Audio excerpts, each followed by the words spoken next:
Holy you guys, every now and then there's a movie that just checks all the boxes for me, and this is that movie. Hello and welcome to my channel. If we haven't met, my name is Emily or La Movie Mija. I'm a part-time filmmaker, full-time movie lover, and this is my review of Blink Twice.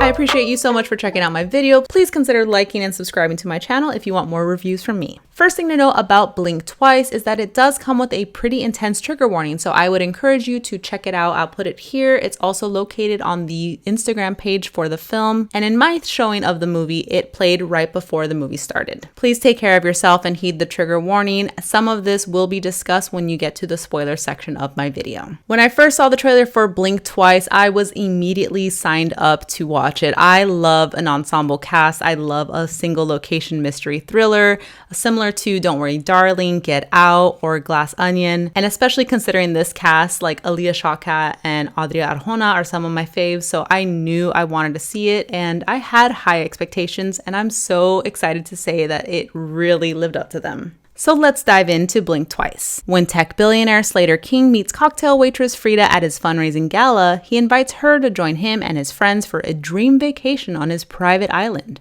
Wild nights soon blend into sun-soaked days, but when strange things start to happen, Frida must uncover the truth if she hopes to make it out alive. This film marks the directorial debut of Zoe Kravitz, who also co-wrote the film, and it stars her fiancé Channing Tatum, Alia Shawkat, like I mentioned, Adria Arjona, and Naomi Ackie.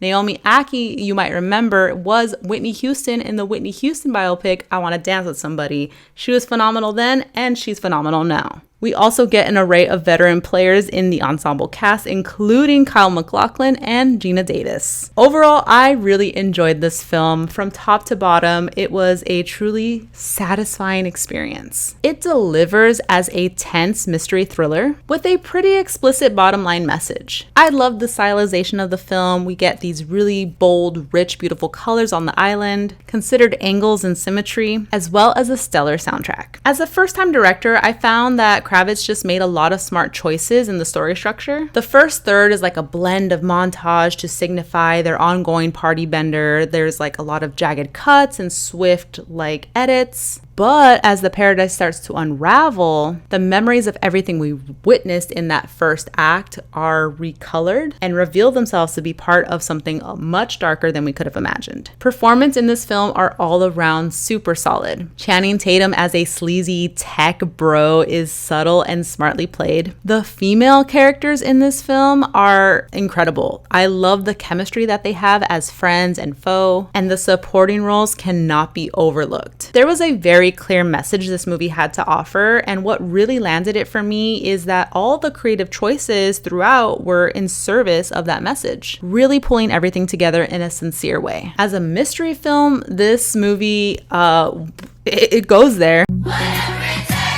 It does well to keep you guessing. I certainly didn't know we were going to end up where we were. And they are constantly upping the ante throughout until we end up somewhere where it's too much to believe that it's happening, but everything that they lay before you leading up to those big reveals make it all make sense in the most horrific way. You wouldn't be able to tell from the amount of full body chills I had, the soda I was chugging in the movie, or the fact that I was crying for parts of this film, but I left this theater knowing that I 100% wanted to watch this movie again. It's a really satisfying watch. If you love mysteries, if you love thrillers, if you love a good ensemble cast, and you love movies that have an interest in demonstrating like authentic female friendships, whatever on that list calls to you, there is something for you to enjoy. This marks a stellar debut from Zoe Kravitz, and I can't wait to see what else she comes up with.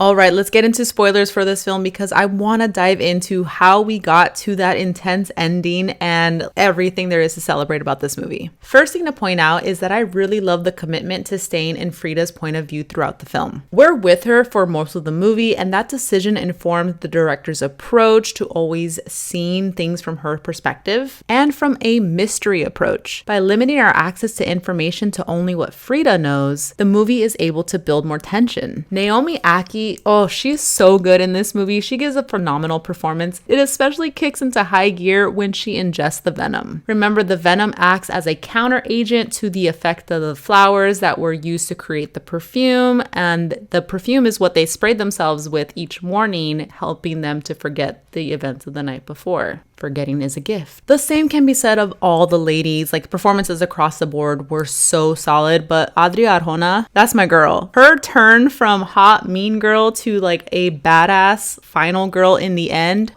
while having to force that smile when her memories come flooding back, incredible. I ate it up. She ate every single piece of script she had in this movie. Her line delivery, especially when she says, I think I'm having fun, but I'm also like not.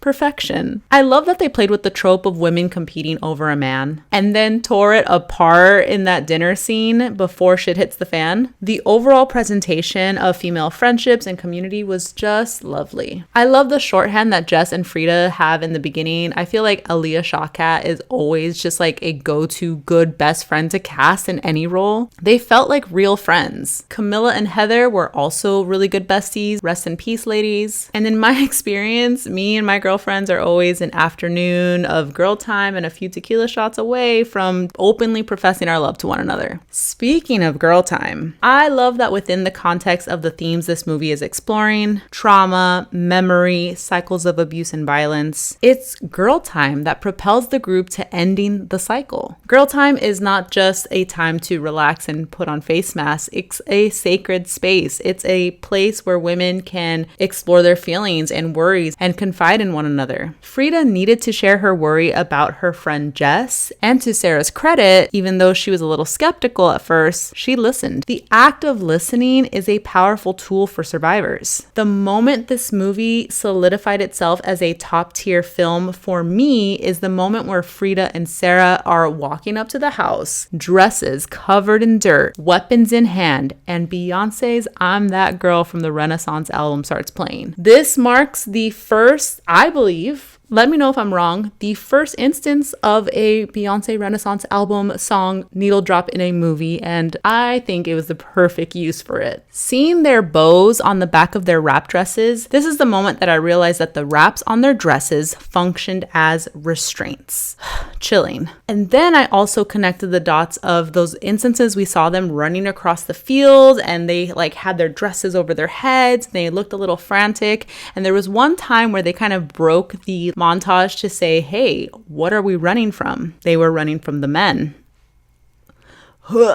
The dirt under her nails as a result of her being dragged, that was such a satisfying flick of dirt from under her nails. As a nail girly myself, I could feel it. Seeing her in the theater, oh my god, it was a lot. And then we had some of the most insidious bits of flashback. The source of that clanking sound, the clanking of the necklaces. I realized that the dinner scene is not the first time we actually heard it. We'd actually heard it many times throughout the film. Oof, that notion just sends chills down my spine. It's just so disturbing. It's almost as if the movie was manipulating our memories, planting all these ideas through visual and audio cues repeated in the first act to send a wave of realization our way later on in the film. The use of repetition is insidious and genius. In the party montages, seeing the characters basically relive the same day over and over again, it's a tactic that might feel too slow for some people who might think that this is like a slow burn or not much is happening. But I enjoyed the boldness of it, giving us enough paradise and party to get sick of it ourselves and start to worry. Like, if you're going to be on an island, I want to see them having a good time. And from a technical viewpoint, it gave us enough runtime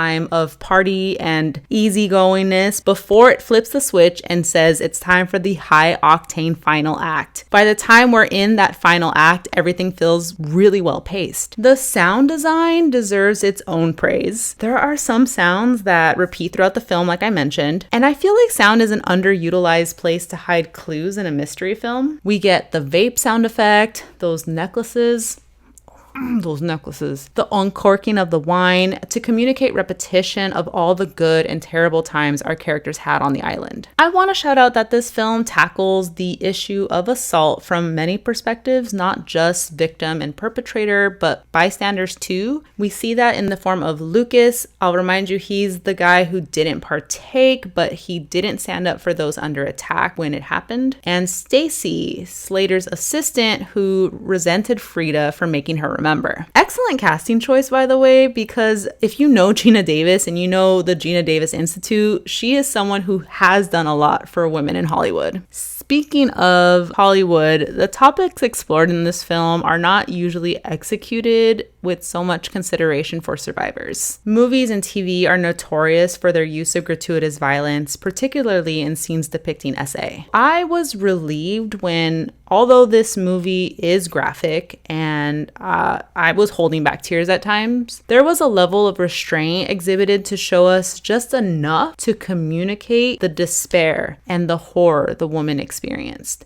This movie was visceral and gripping, literally had me shaking. I mean, that could have been like the large Coke Zero I was chugging throughout this movie because I was so nervous. It also had me crying, and it also made me laugh, demonstrating the unique sensibilities of Zoe Kravitz. It was a whirlwind time for me, and it really did culminate into a fruitful movie-going experience. One that I would most definitely embark on again because the revenge is so satisfying. Not to be overlooked is the hunt for clues that alone warrants a rewatch.